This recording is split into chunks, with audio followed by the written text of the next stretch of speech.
Nigeria army come to Ogede every blessed day to demolish houses. And if they are commissar, they come with Fulani men. As we speak, Fulani men have taken over our community, are buried by Nigeria army. If you see the big camp they are built for Fulani men in our community, it's even bigger than the whole of our community. If they destroy one house in Ogede, they will build 50 Fulani men camp. If they destroy 50 houses, they will build thousands of Fulani camps. As we talk, we don't longer go to our... I belong to. That's all. I bear my brother. So I want to attach to the governor. Thank you, sir. And I can assure you that our governor is a very responsive governor. He will take action on this. It's a very serious issue.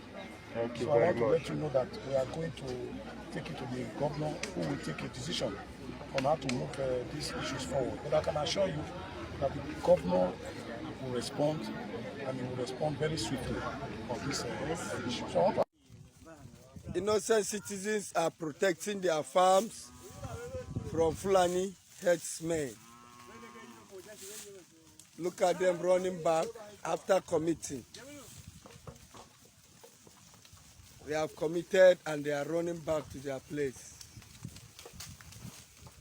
Look at them with their cattle after killing innocent citizens in Benue along Union-Greek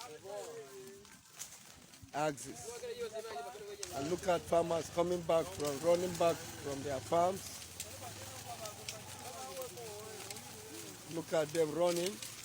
You can see one of the Fulani headsmen with his cutlass running. You can see them. He's running. He's afraid. He's thinking they want to attack him. He's thinking they want to attack him. Yes, they are thinking they want to attack them. Meya faru aboki. Yakuna gudu aka. Dal zagani gobeko. Kache gobe zamu ganiko? Eh? Okay, the Fulani man is saying we will see tomorrow. Yes. The community will see tomorrow. Yes, that the community will see tomorrow. That is to say they are coming back for attack. Look at them going. So let's try to understand something very, very clearly. So when something happens now, everybody talks about Fulanis and farmers, the herders and the farmer. There is nothing like the herders and the farmer. So when you say the herders, you're talking about the northern. When you talk about the farmers, you're talking about the people in the southern part of Nigeria, maybe the southeast or the southwest or the south or the middle belt or whatever, right? Let's try to understand something. A Fulani man, a typical Fulani man, the ones that are killing, they are poor. So where did they get all the big number of weapons they have, the bullets? We're not talking about some AK-47 here. We're talking about some heavy duty metal, some tools that they carry. You and I know that when you look at some of the guns that these guys are carrying, the RPGs, like different grade of weapon that they carry, right? According to what we even heard from some soldiers, right? Some Nigerian soldiers, these guys carry more sophisticated weapon than... Has anyone ever sat down and think of these things like this? Look at the states that are under attack. Zamfara, the state that has the largest gold deposit in Nigeria. Zamfara state is under attack. You talk about Benue, they call it the food basket of the nation. But I can tell you, there is something more than just being the food basket of the nation. There is something in Benue that made them attack Benue. There is gold in Benue. There is californium in Benue. Californium is a gram of californium is $25, I think, $1 million. You know, californium. And according to what we heard, you need californium to complete the creation of a nuclear weapon. Apart from the uranium, you know, the isotopes of uranium that you need for, you know, you need to refine for enrichment and all of those things. You need californium to an extent. So, I mean, Nigeria has a lot of resources. Look at the attack in Jos. If you get to Jos, I don't know if you guys can remember when Very Dark Man went to Jos and he was packing the sand. He was packing tin. He wasn't packing, he said he was packing tin. So what you must understand that every state that is being attacked in Nigeria has one or two important minerals. I'm gonna say this right. When you talk about Enugu State, they call it the coal city state. Now, don't think that coal is just for nothing. No. So for every state that has different resources, now there's something they call cabals. So a cabal is just a group of elites, maybe politicians that just come together and just be like, okay, let's form cabal. And that cabal will always be in very good synergy with collaboration, with somebody very powerful in that state. Let me ask you a question. When they asked the Benue State governor that what does he think about self-defense, what did he say? He said it's against self-defense. You can't defend yourself. The youths of Plateau attacked some terrorists, and the next thing they've arrested 22 of them. But when people died in Benue, nobody was arrested. When terrorists are arrested, they get released. Like I said, I remembered when Idrissa Deby of Chad was killing terrorists and they got to Nigeria. And according to what they said the Nigerian government told them to back off. This is a sovereign nation. You can't encroach on our territory. Despite the bustling streets, residents of this city in Nigeria are fearful. After Chad withdrew its 1,200 soldiers from the country after several months, their presence made locals feel safer from notorious terror group Boko Haram. Now, the army says it's mission accomplished. Nigerian troops have also left. But many say it's far too soon for them to leave. They have not laid a groundwork for the withdrawal of the military. The groundwork is that the fight against terrorism must be reduced to the barest minimum, maybe 20%. It's not yet clear whether another security force will take over. It seems like this one that the villagers are so afraid of. Scores of people killed and homes destroyed after a Boko Haram attack. Hundreds of people have fled to the regional capital, too afraid to stay at home. They withdraw the army, I will not go back to my village because the issue of security is not 100%. I cannot go back because there are no insecurity. A four-nation regional force comprising Nigeria, Chad, Niger and Cameroon has tried to contain the jihadist threat in the region. The terror group has killed at least 35,000 people in the past decade. There was a Nigerian ex-military personnel that said there was a time Nigerian, they hired Russian machineries. We've not heard about the Wagner machineries then. They came with night vision. They were so good, but they mapped out everything they wanted to do, the area where the terrorists were concentrated and all of that. Okay, they've already done everything. And the resources they need to clear them were on ground. The first mission they went for, they saw how effective these people were without recording a casualty. And what did they do? They said they can no longer fund, the job. But that the machinery should go. What we have on the front pages. Let's start with our sister newspaper, which is This Day. This Day, CDS, we need equipment to fight terrorists. Others, not mercenaries. And these machineries, they saw what was going on. A lot of people that are neutral or that are on the outside knows clearly that Nigeria don't want to fight terrorism. Because the truth is, there is no way they are going to mine these resources with the citizens knowing that there's a mining going on, and the citizens won't start asking questions with time. Have you come to think of things like that? If you talk about the mining going on in Osun State, has your country, your government ever come out and say, oh, we have gold? Did you all ever hear officially that your country has californium?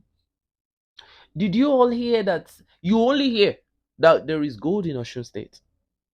But has anyone ever told you, oh, there is so metric ton? This is the worth of gold you have in Osun State. In fact, I never even knew there was gold in Zamfara. It is always when somebody is fighting against somebody that you hear all those things. There is lithium in Nasarawa, massive lithium. And what is going on in Nasarawa now? Serious terrorist attack.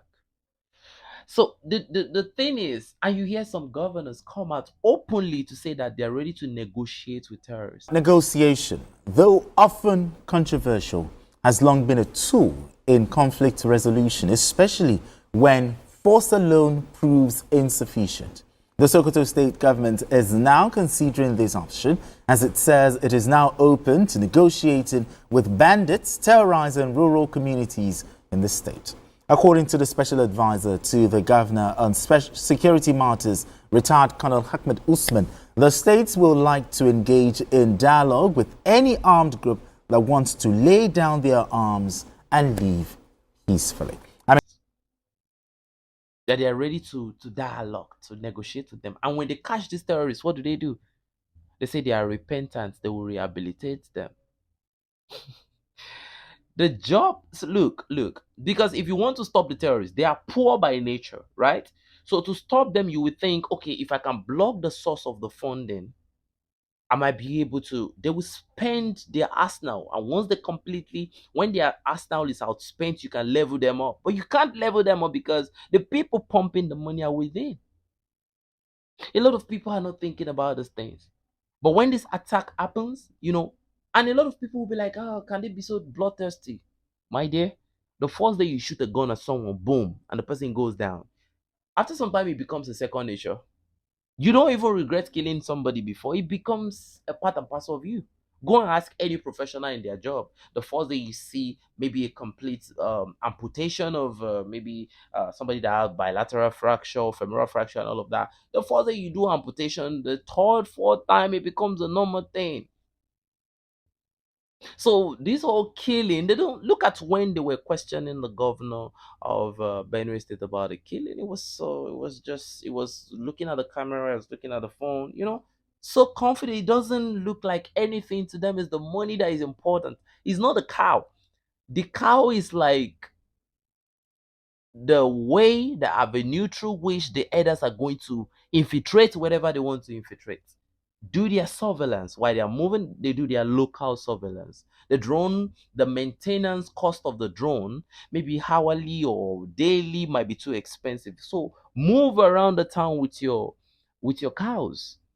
The guys that are picking scraps, meta scraps, these people do surveillance and you don't even know.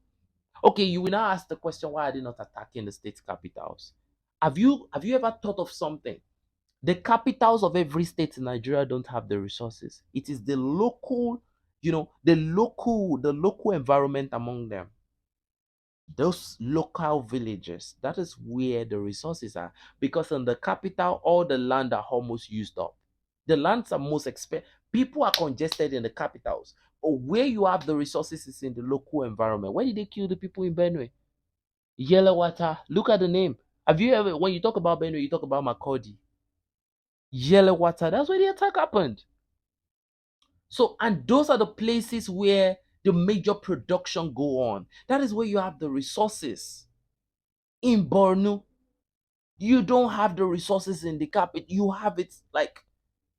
So, the only reason why they will attack some suburban or maybe a little bit urban environment is if the route of transport of those minerals go through those places. Now they have to attack everything on that place. Displace the people. That is the aim, to displace the people. Nigeria has so much internally displaced. Don't you know? So they tell you that, oh, the terrorism has calmed down in those places. So the question is, why have those people that have been displaced not gone back to where they came from? Because if they go back there, the day they get there, the third day, immediately maybe the vehicles are going, oh, they're back. They're going to come back. The terrorists are coming back to finish them off this time around, to send a big signal.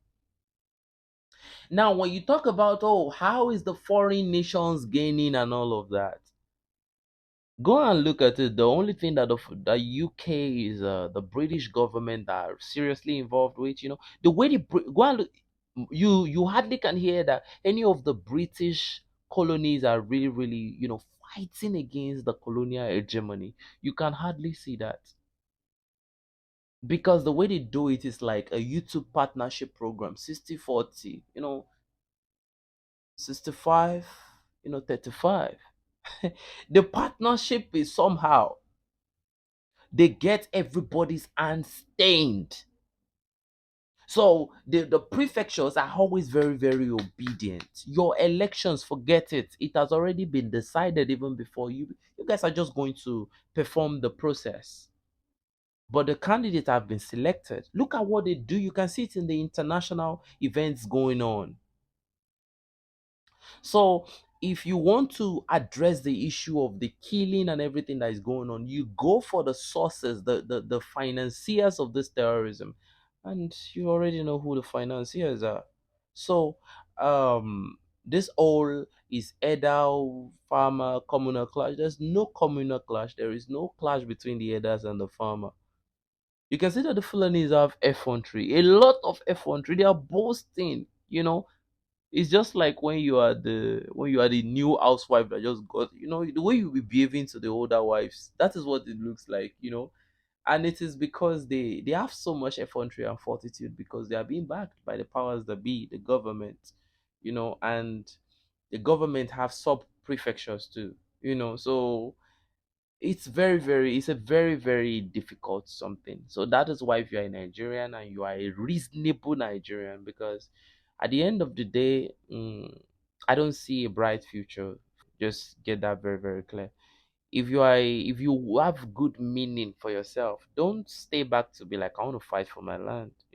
The government has told you long ago that the land belongs to the government. uh my advice for you is to support whatever is good going on in somewhere. Like, just go there with your good creativity, your good brain, your good life, your good everything.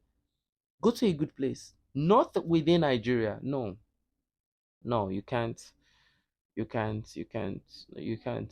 survive it. Most especially if you're in Benue State and you say you want to stay in Benue State. Did you hear what the Fulani said recently? They said it's either the Benue people leave or they learn to live with them. Living with them means they kill you free. And if you want to fight back, yeah, let's go. So, and the youths are not ready. Even if the youths are ready, a lot of people will have to die. It's just the truth. A lot of people you must zero your mind. You must be ready to martyr. You must be ready to martyr yourself, to martyr doom. And maybe you tell the people what you want them to write on your tombstone before you go, because that fight will be insane. It will be a fight where you will look at the next person beside you, clear him out of the way. Because a lot of us are saboteurs too. You get what I'm saying? So, like, there was a day I was at work and I looked at one of my colleagues that is very pro government. I say, I pray that anarchy happens one day. You will be the first person I will finish you right where you stand. He was like, oh, he's not supposed to be like that. I said, I mean what I said. The day we have full anarchy blow up, you are not going to, I'm telling you, you are not going to escape me. I'm just looking for, like, okay, mayhem, chaos, and I'm going to finish you outrightly.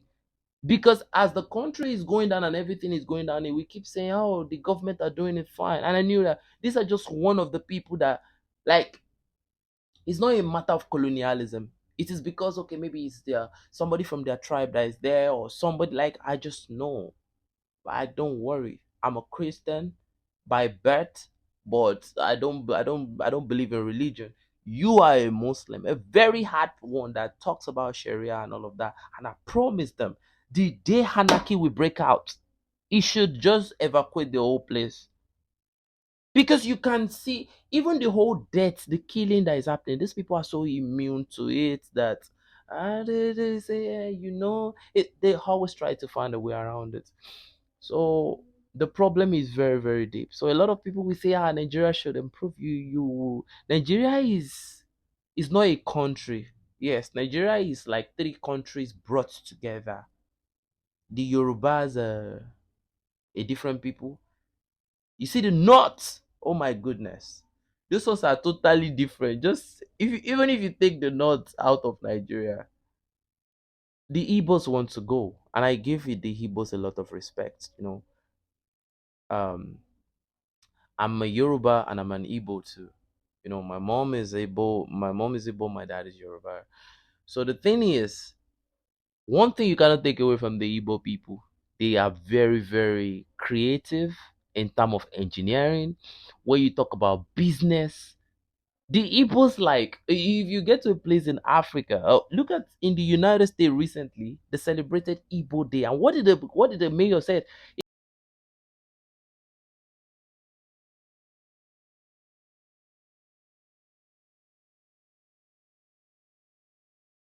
Nigeria is not the safest country in the world. People who go against the politicians disappear left and right all the time. And the government at the time was very against the Igbo population. They had massacred them in 1967 in the Biafra War, and still there's persecution till this day. So we knew coming into Nigeria, we're not here to get involved with the politics, but we're here to tell the story of a population that many in the government experience or think of them as their enemies. So we land in Which is Ogidi. getting involved in the politics. Well, we're not here to play politics in Nigeria. We're just here to say that no Jewish agenda. connection. Yes. Yeah. Well, there are movements trying to separate the southern part of Nigeria, which is Biafra, Igbo land, and to create independence from Nigeria. So that's the politics that they fear. That's not what I'm involved with. I'm just talking about their Jewish heritage and trying to reconnect our greater family. And I'm doing this all around the world right now, starting in Africa and all across Africa we've been. So we get to Ogidi, and we're with this Jewish community. We brought them a Sefer Torah that was given to us as a gift, and we spent a day and a half with them, and it was one of the most beautiful experiences I've ever had in my life. Just the amount of Torah and Jewish learning and connection that they have, and how they want to move to Israel and study in yeshiva and serve in the army and do all sorts of things to be connected to the Jewish people was really beautiful to see. After a day and a half there, we wake up Friday morning, getting ready to film their preparations for Shabbat, filming them making challah, filming them have a Jewish life to show the rest of the world what is actually going here. We get a call from the lobby that says, come downstairs, the police are here, bring your passports and phones. We haven't done anything illegal, so there's no reason for us to doubt that. We come downstairs, and it's not the police, it's 15 armed gun militants with black ski masks pointing guns at us. He said that they've done a lot to improve that place. Wherever Igbo people are, they improved the place. But out of sentiment, Nigerians will never see that. Those are Igbo people. You can see they're valuing them over there. But in Africa, in Nigeria, oh my God, they will never ever. And that's the problem we all have. Sentiment, even if somebody died next to you. So the humanity is gone in Nigeria. The sense of reasoning is out of the window. Everybody support things based on their sentiments, based on their religious belief, based on their ethnicity. It's just one sentiment to the other. But that's why I always tell everybody on this platform, regardless of the sentiment and everything, I decided to be a free thinker a long time ago, just to get the religion out of my way so that I can see clearly. I don't want to, because I'm a Christian, I'm hating on a Muslim, and because this one is, I'm hating on it. No, I have done both religion before, okay. Hold on, guys, I'm going to show you something. So, guys, look at it. This is the Holy Quran, and this is the Bible. I have done both religion before. You get what I'm saying? But I decided to abandon the both religion, right?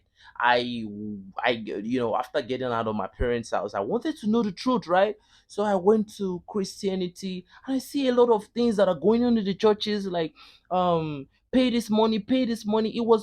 It came to a point, it was now about who is the richest man in church? What car do you drive? How do you dress into the church? I was like, this is bullshit. We're not we're not worshiping God here. Nobody's preaching. Everybody's not talking about money. They've monetized the church. I had to get out of that BS. Now I went to the mosque. Oh my goodness. And I saw this. What I noticed in the mosque was why I went to the mosque to see what was going on, and to try to be a part of Islam was I love the way they dedicated themselves to praying 5 times daily. I was like, for somebody to be so dedicated to do something, you're so disciplined, and like you must, but when I got there, now people start talking, don't associate yourself with the infidels. So I said, who are the infidels? The Christians? So there is, when this person talks, this person wants to put this religion down. This religion ate this religion. So at the end of the day, I'd be like, you know what? I'm gonna leave you. So like I don't want to hate anybody. That's just the situation we have, ladies and gentlemen. And it's good I'm bringing it to you.